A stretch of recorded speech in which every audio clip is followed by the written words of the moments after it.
Taiwan ইস্যুতে সাম্প্রতিক সময়ে উত্তপ্ত চীন যুক্তরাষ্ট্র সম্পর্ক। এবার বৈশ্বিক জলসীমায় আধিপত্য বিস্তারে বেইজিংয়ের নতুন অগ্রগতি ভাবাচ্ছে ওয়াশিংটনকে।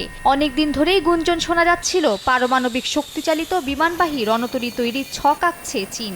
এবার সেই গুঞ্জনের মধ্যেই নতুন আরেক আলোচনা, সেই পরিকল্পনার প্রোটোটাইপ তৈরি করে ফেলেছে বেইজিং। বার্তা সংস্থা এপি এ তথ্য নিশ্চিত করেছে। চীন পারমাণবিক শক্তিচালিত বিশাল এক রণতরী নিয়ে কাজ করছে বলে জানিয়েছে ক্যালিফোর্নিয়ার মিডলবারি ইনস্টিটিউট অফ ইন্টারন্যাশনাল স্টাডিজের স্যাটেলাইট ইমেজ এবং দেশটির সরকারি নথিপত্র। চীন পারমাণবিক অস্ত্রের জন্য বিস্ফোরক উপাদান উৎপাদনে চুল্লি নির্মাণ করছে এমন সন্দেহে দক্ষিণ পশ্চিম চীনের সিচুয়ান প্রদেশের লেশান শহরের বাইরে একটি পর্বত এলাকায় অনুসন্ধান চালান মিডলবারি গবেষকরা।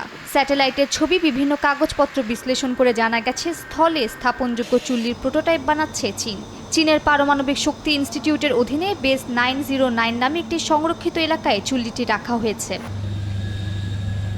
বিশেষ ধরনের এই রণতরী সমুদ্রে দীর্ঘ সময় অবস্থান করতে পারে। জ্বালানি ও অস্ত্রের জন্য বেশি জায়গা থাকায় এই যুদ্ধজাহাজ সাধারণ রণতরীর চেয়ে বেশি বিমান বহন করতে পারে।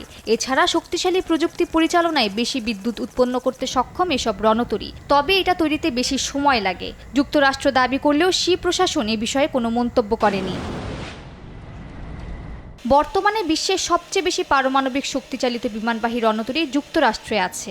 বিশেষজ্ঞদের মতে চীন যদি একবার এ পরিকল্পনার বাস্তবায়ন করতে পারে তবে বৈশ্বিক জলসীমায় একক কর্তৃত্ব চীনেরই দখলে থাকবে। এই ঘটনার পর ভূরাজনীতিতে যুক্তরাষ্ট্র নিজেদের পরাশক্তির তকমা নিয়ে কিছুটা উদ্বিগ্ন অবস্থায় পড়তে পারে বলে মনে করছেন বিশেষজ্ঞরা। মালিহা সুহরাওয়ার্দী, সময় সংবাদ।